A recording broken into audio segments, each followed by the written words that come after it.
Hello and welcome to the Lovespoon Workshop. Now, in this video, this is a bit of a blast from the past. We're actually going back to 1992. Now, apologies for some of the picture quality, but this is actually the earliest footage that we have of the Lovespoon Workshop. It actually shows how we made our Lovespoon to record that year, 1992.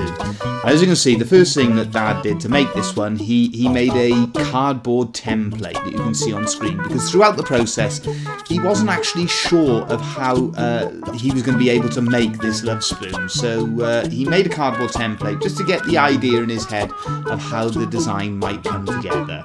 The wood that we've used for making this Lovespoon is a piece of mahogany. And to be honest with you, a lot of what you'll see on here, nothing really has changed. If you watch some of our previous videos, you'll see the methods used are pretty similar to what we use today. I'll explain some of the things as we go along that have changed slightly, but by and large, the methods we use are quite similar. For instance, what you just saw on screen there, the planer, the thicknesser, we still use the same machine, and what is on the screen at the moment, our bandsaw, is still exactly the same bandsaw that we use in today. So largely our methods are the same. What you can actually see on screen at the moment, we're cutting out the basic profile, the outline of the Lovespoon, exactly as we would do today. After that, then you can see us working with a wheel brace. Now that's something that we don't actually use today. We tend to use a handheld drill with a lithium-ion battery. Does the same job, it's just a little bit quicker at doing it.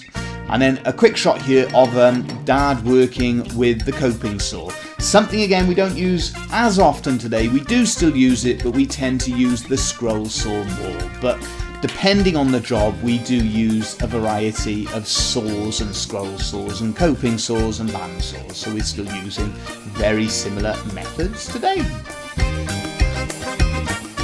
Focusing on the design itself, the Lovespoon, it was designed in the shape and style of a bell. The bowl at the bottom is in the form of a clapper, and at the top then you've got almost like a shepherd's crook. Between then the clapper and the bell itself, you had the 5 Olympic rings. Interestingly, the main event that this Lovespoon was recording was the Barcelona Olympics. 20 years later, I actually met my wife, and by a little bit of a coincidence, she is actually from Barcelona. So it's something that 20 years later, very interesting to have met her, and that is where she's actually from.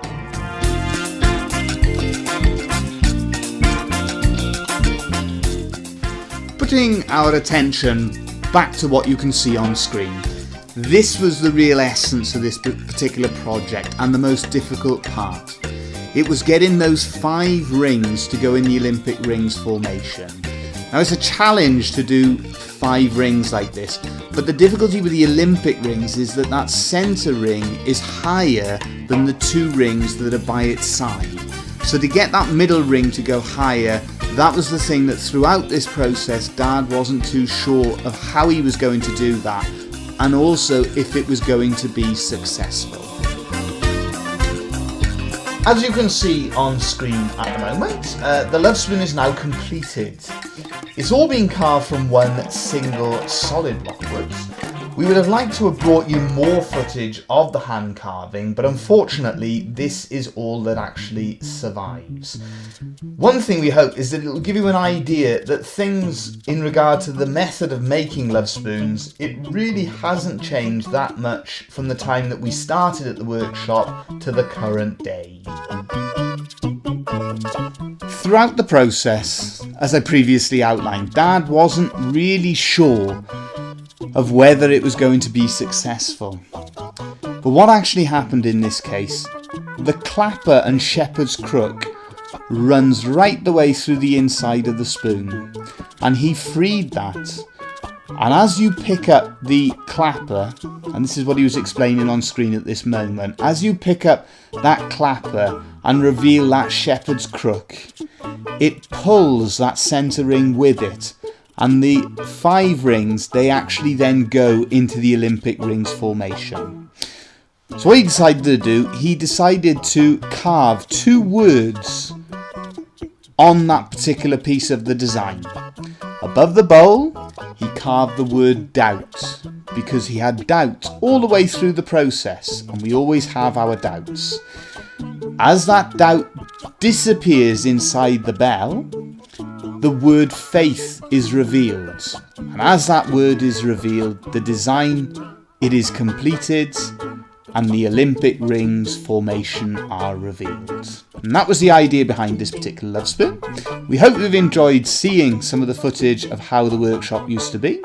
Thank you again for watching, and we will be back soon again with more videos based around our Love Spoons and the Welsh Love Spoon tradition.